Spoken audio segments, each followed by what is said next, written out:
Thank you for listening to Shulchanaruchharav.com.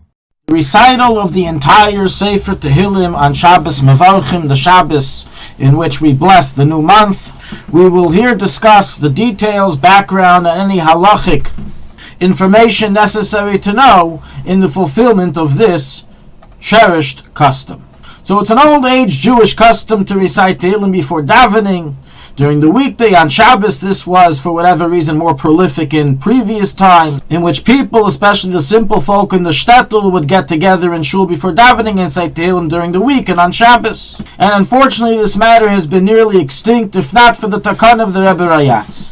In a letter written by the Rebbe Rayatz to Anash in the 15th of Anachem of 1935, printed in Igros Kodesh of the Rebbe Rayatz, volume 3, page 422, the Rebbe Rayatz requested from all the communities to recite the entire book of Tehillim on Shabbos Mevarchim before Shachris. The background behind the initiation is interesting. There was a Chabad chassid by the name of Reb Chaim David Lane, who was a sheikhid from the town of Nevel. He sent a letter to the Rebbe Rayatz in the summer of 1935 suggesting that all Anash recite the entire Tehillim before davening every Shabbos. The Rebbe Rayatz replied to him, it's a good suggestion, but not every Shabbos, but only on Shabbos Mevarchim. In a letter written by the Rebbe Rayatz on the 13th of Tammuz, the Rebbe Rayatz writes that I am very pleased to hear of the public recital of Tehillim on every Shabbos Mevarchim, as suggested to me by my colleague and friend Chaim David Shuv. A month later, approximately, the Rebbe Rayatz sent the letter, the official letter to all Anash, publicizing the institution. The Rebbe Rayatz there in the letter states that following this custom of reciting the entire Tehillim Shabbos Mevarchim together with the tzibur is extremely pertinent to the public and is a great and lofty mitzvah which brings with it an abundance of blessing in physical and spiritual matters. And it has future effects on one's children and grandchildren, as printed in Ayom Yom on the 25th day of Shvat. Details of this takan of this institution. As written in Ayom Yom and in the Igros Kodesh Rebbe Rayatz, institution was for the Tehillim to be recited specifically together as a congregation, and not each individual at home or wherever he is, but together as a tzibur. That was the takana. Likewise, as written in Sichas Shabbos Beis 1961, this takan applies for all Hasidim of all background of knowledge and advancement of learning, that they are all to drop their learning of Chassidus and davening in length for the sake of saying Tehillim before davening with the congregation. Likewise, as the Rebbe Rayatz writes to the Kopshenitzner Rebbe, that this takan is relevant for all sects of Jewry and has nothing to do with Chabad. And the Rebbe Rayatz placed due effort to spread this takana to other groups. And the Rebbe once stated that when Mashiach comes, he will not accept any excuses, and he will ask, how many people did you influence to participate in the Tehillim of Shabbos Mevarchim? And therefore, this institution is to be publicized to all Jews. The name of the Rebbe Rayatz as a great segula for themselves and their families. Now for some customs and halachic details. Kaddish. Should Kaddish be recited after each of the 5 books of the Tehillim when said with the congregation?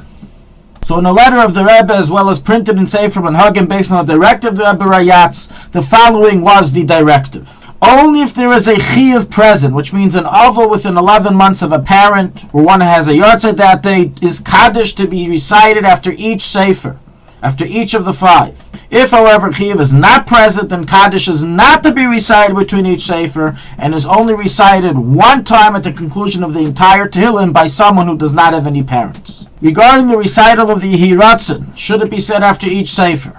Here too, the Rebbe directed, based on the directive of the Rebbe Rayatz, that if there's a chiyuv that's saying the Kaddish between each Sefer, then likewise the Yehiratzin should be said at the very least by the person saying Kaddish. Rabbi Groner related that there's no need for the entire congregation to recite the Yehiratzin, and the Rebbe was likewise not accustomed to do so, and it's only necessary for the Shliach Tzibur or the person saying Kaddish to say it. However, at the end of the recital of all 5 books, then the person should say Yehiratzin covering all the books. If there is no chiyuv present, the implication is that the Yehiratzin is not said until the end.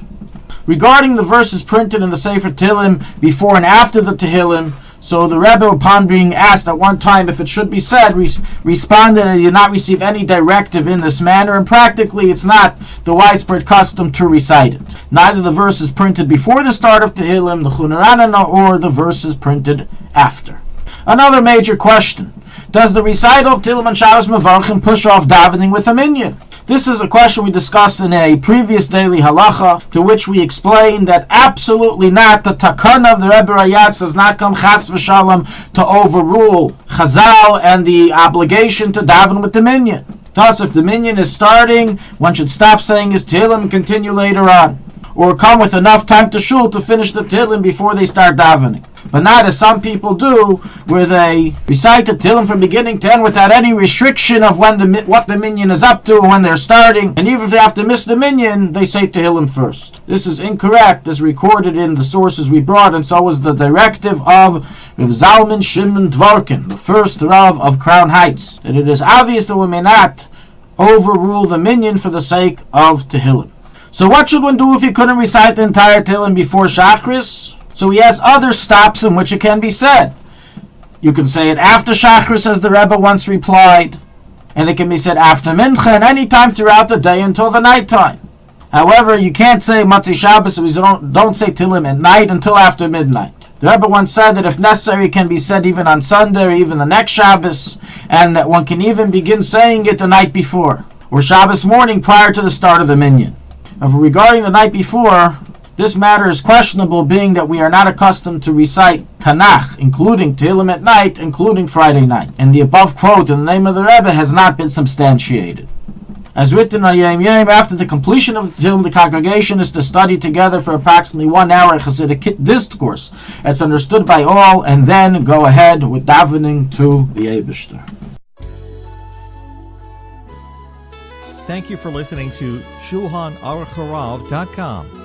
Our free services of making Torah knowledge available to the public depends on donors like you. Please help us continue our work through making even a small contribution at Shulchanaruchharav.com under the Daily Halacha Dedication section or in the subscription page. Also, check out our online courses and many sefarim available for purchase that will both enhance your Torah knowledge and help support our work.